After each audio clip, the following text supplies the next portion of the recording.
Di Pulau Adonara, Nusa Tenggara Timur, keluarga Payong terus bertanya-tanya di mana Josephine Karedok Payong yang dikenal sebagai Mary Grace.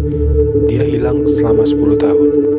Keluarganya telah mencari kemana-mana, tetapi tidak menemukannya.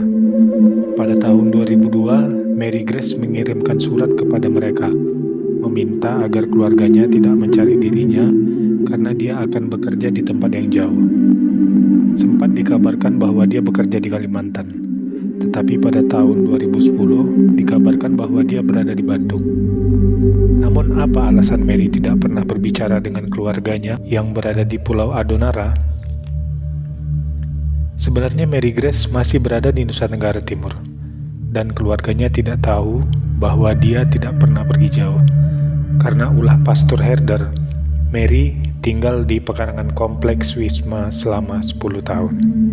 Sekitar tahun 1995, Herman Jumat Masan, yang biasa disebut Herder, berkenalan dengan Josephine Karedok Payong atau Mary Grace. Keduanya berasal dari Pulau Adonara. Herder adalah calon pastor yang menjalani praktik pastoral, dan Mary Grace adalah calon suster atau biarawati. Dia pernah kuliah di Sekolah Tinggi Filsafat Katolik Ledalero di Maumere di Kabupaten Sika, Nusa Tenggara Timur. Mary yang lulus dari kuliah menolak menjadi biarawati dan memilih bekerja di Rumah Sakit Lela di Desa Lela, Kabupaten Sika, Nusa Tenggara Timur. Sementara itu, Herder yang kemudian resmi menjadi pastor di bawah naungan Keuskupan Larantuka juga ditugaskan di sana. Selama tahun orientasi rohani, sang pastor tinggal di kompleks Wisma sebagai pastor pembina. Tugasnya adalah membimbing para calon pastor melalui orientasi rohani sebelum mereka ditahbiskan. Pastor yang seharusnya menjadi panutan ini akhirnya melanggar sumpahnya. Dia pacaran secara rahasia dengan Mary Grace. Hubungan mereka menjadi sedemikian intim hingga Mary memberitahu Pastor Herder pada Desember 1998 bahwa dia sedang hamil. Pastor terkejut. Dia merasa sangat kebingungan. Dia tidak ingin kehilangan pekerjaan dan reputasinya karena skandal itu. Mary meminta untuk dinikahi oleh sang pastor, tapi pastor menolak. Herder mengatakan bahwa Mary harus menyembunyikan kehamilannya. Di suatu malam di tahun 1999, Mary Grace melahirkan bayi laki-laki di kamar Wisma Herder. Untuk menghindari terbongkarnya skandal, pastor membekap bayinya itu sampai dia tidak bisa bernapas lagi, lalu membuangnya di taman bunga di pekarangan Wisma. Setelah kejadian itu, Pastor Herder dan Mary Grace tidak jera. Mereka terus menjalin hubungan intim itu. Hasilnya, Mary hamil untuk kedua kalinya. Pastor Herder meminta agar Mary menggugurkannya di kamar pastor, karena sang pastor telah menyiapkan semua perlengkapannya. Mary Grace menolak. Dia tetap meminta sang pastor untuk menikahinya, tetapi sang pastor tetap tidak mau. Pada Maret 2002, bayi kedua lahir di kamar Pastor Herder. Bayi itu tidak bertahan lama karena lahir terlalu cepat atau dalam kondisi prematur. Sedangkan Mary terus mengalami pendarahan, tetapi Pastor Herder tidak membawanya ke rumah sakit karena khawatir orang tahu tentang kejadian itu.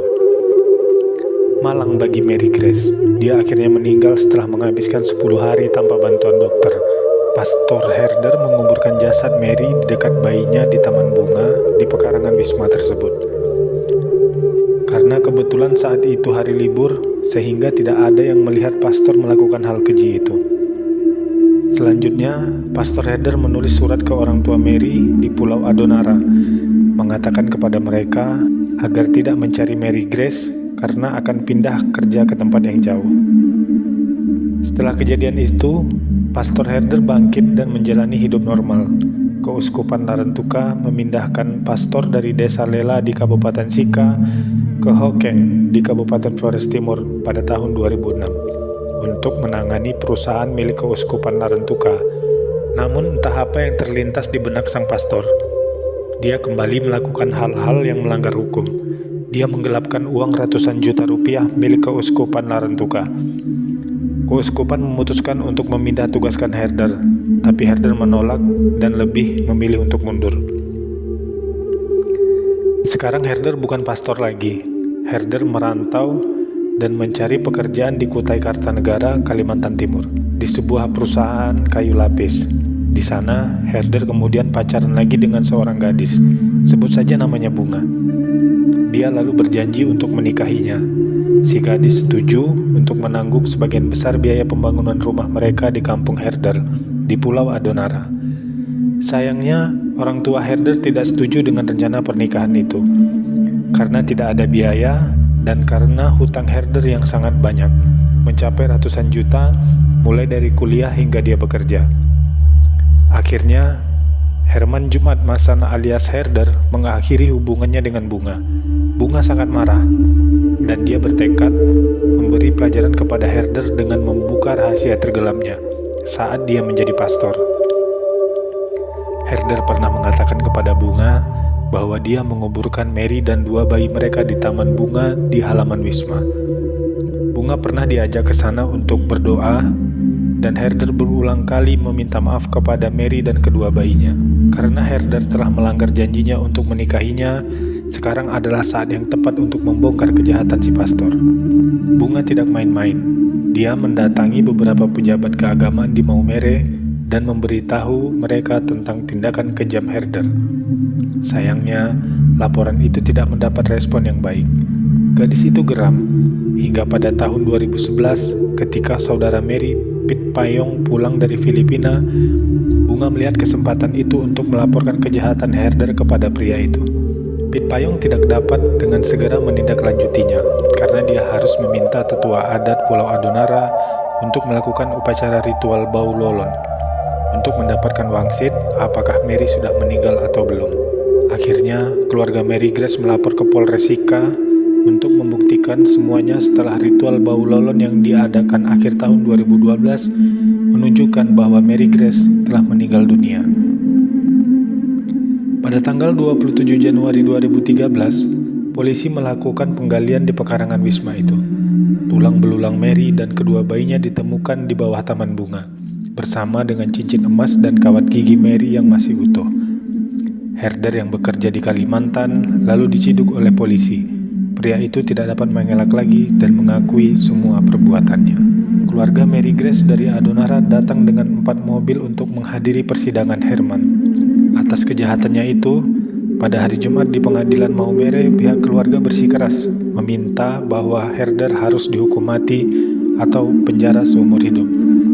Dan akhirnya sidang memutuskan Herder untuk dihukum penjara seumur hidup. Pria itu menolak putusan itu dan mengajukan kasasi ke Mahkamah Agung. Tetapi apa yang terjadi? Pada tahun 2013, Mahkamah Agung malah memvonisnya hukuman mati. Menurut hakim, Herder terbukti merencanakan pembunuhan dan juga menyembunyikan jasad Mary dan kedua bayinya. Namun di persidangan, Herder menegaskan bahwa dia tidak pernah merencanakan perbuatannya yang mengerikan itu. Dia melakukan karena kalap dan hanya membunuh bayi pertamanya.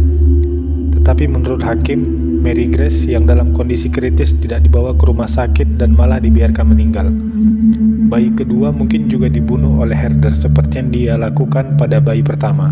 Hakim Mahkamah Agung Gayus Lumbun mengatakan Herman Jumat Masan seharusnya mundur dan meninggalkan pekerjaan pastornya dan merawat Mary Grace dan bayinya dengan baik. Hakim menyatakan bahwa status Herder sebagai pastor seharusnya melindungi umatnya. Selain itu, alasan utama hakim memberikan hukuman mati adalah untuk menciptakan efek jera sehingga orang tidak mudah membunuh dalam menyelesaikan masalahnya. Namun, Herder tetap bertahan bersama pengacaranya. Dia mengajukan peninjauan kembali. Dalam peninjauan ini ditemukan novum atau bukti baru, sebuah botol infus yang ditemukan terkubur di Taman Bunga. Dan pada akhirnya, botol infus itulah yang menyelamatkan Herder. Dengan botol infus itu, dianggap bahwa Herder sudah mencoba menolong Mary Grace dan tidak berniat membunuhnya. Bagaimana menurut kalian mengenai kasus ini? Tinggalkan komentar kalian di kolom komentar.